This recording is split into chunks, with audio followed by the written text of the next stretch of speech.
מחזור רביעי במוקדמות המונדיאל בדרום אמריקה, פרו מארחת בלימה את ארגנטינה. פרו עדיין ללא ניצחון, עדיין לא כבשה. ארגנטינה היחידה עם מאזן מושלם, עדיין לא ספגה. בדקה ה-32, אחת ההתקפות הראשונות של ארגנטינה, ולאו מסי שחוזר להרכב אחרי שלא היה במשחק מול פרגוואי.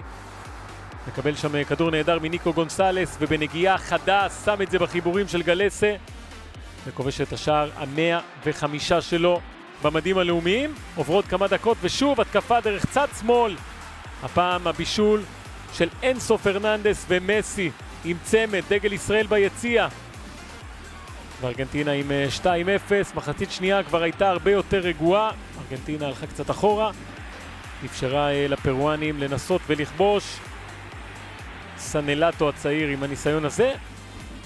הצד השני, ניקו גונסלס שוב מצא את מסי, אבל הפעם גלסה היה במקום. מסי עם משחק מצוין, הרבה מצבים. 2-0 בסיום.